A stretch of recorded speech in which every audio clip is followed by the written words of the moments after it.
தமிழ்நாடு ஊரக நகர்ப்புற வாழ்வாதார இயக்கத்தில் பணியாற்றும் 500க்கும் மேற்பட்ட பெண் பணியாளர்கள் பணி நிரந்தரம் வழங்க வலியுறுத்தி தஞ்சை பனகல் கட்டிடம் முன்பாக காத்திருப்பு போராட்டத்தில் ஈடுபட்டனர். இதுகுறித்து போராட்டக்காரர்களுடன் நமது செய்தியாளர் சரவணகுமார் நடத்திய கலந்துரையாடலை தற்போது பார்க்கலாம். தஞ்சை பனகல் பில்டிங் எதிராக தற்போது அனைத்து தமிழ்நாடு மாநில ஊரக நகர்ப்புற வாழ்வாதார இயக்க பணியாளர் சங்கத்தின் சார்பில் கிட்டத்தட்ட 500க்கும் மேற்பட்ட பெண் பணியாளர்கள் தற்போது இந்த அரசுக்கு எதிரான கண்டன ஆர்ப்பாட்டத்தில் ஈடுபட்டு வருகிறாங்க.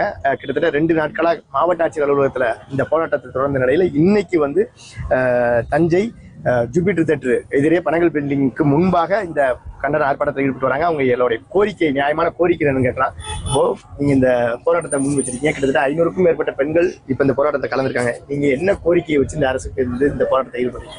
அங்க பாருங்க, கை பிடிக்காதீங்க. 2012 முதல் எங்களோட வாழ்வாதாரத்துல இழந்த எங்களுக்கு ஏற்கனவே ஆப்ரேஷன்ங்கிற முறையில பதவி உயர்வும் கிடையாது. எங்களுக்கு ஆப்ரேஷனுங்கிற முறையில் எங்களோட தரத்தை குறைச்சி எங்களுக்கு 3% அப்படிங்கிறதுல எங்களுக்கு ஊதியத்தை வழங்குறாங்க. எங்களுக்கு எங்களோட அரசுக்கு நிர்ணயித்த குறைந்தபட்ச ஊதியத்தை முழுமையா எங்களுக்கு விடுவிச்சு தரணும். இந்த 12 ஆண்டுகளுக்கு எங்களோட வாழ்க்கை இழந்த வாழ்வாதார எங்களோட அனைத்து சகோதரிகளுக்கும் 15 அம்ச கோரிக்கையா நாங்க கொடுத்துருக்கோம். அந்த 15 அம்ச கோரிக்கைகளை குறைந்தது அடிப்படையில எங்களுக்கு உரியதாவது எங்களுக்கு கொடுக்கணும். ஏன்னா 36 துறையின் வரக்கூடிய அனைத்து சர்வே அனைத்தையுமே நாங்க பணிபுரிகிற கடைநிலை ஊழியரா இருக்கிறோம். நாங்க மக்கள்கிட்ட காலை உணவு முதல் 5 மணில காலை உணவுல ஆரம்பித்து இரவு 12 மணி வரை அனைத்து துறைக்கும் வேலை பார்க்க எங்களோட நிலைப்பாடு வாழ்வாதாரத்தை இழந்த நிலைப்பாடா இருக்கு. இதே மாண்புமிகு நம்மளோட முதல்வர் அவர்கள் எங்களை மறந்தது ஏன் அப்படிங்கிறதா எங்களுக்கு தெரியல.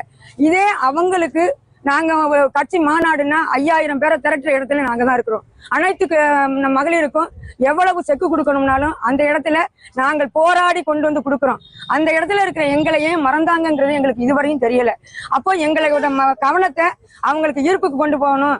உங்களோட சகோதரிகளுக்கு எங்களோட வாழ்வாதாரத்தை மீட்டு கொடுங்க அப்படின்னு தான் இந்த இடத்துல நாங்க அந்த போராட்டத்தை துவங்கியிருக்கோம். ஒரு மாசத்துக்கு நீங்க எவ்வளவு பணிபுரியுறீங்க? உங்களுக்கு எவ்வளவு சம்பளம் வழங்குது? ஏன் இப்ப நீங்க அரசு ஊழியராக இந்த கோரிக்கை வைக்கிறீங்க? நாங்க கிட்டத்தட்ட 2012 முதல் 13 ஆண்டுகள்ல அடியெடுத்து வச்சிருக்கோம்.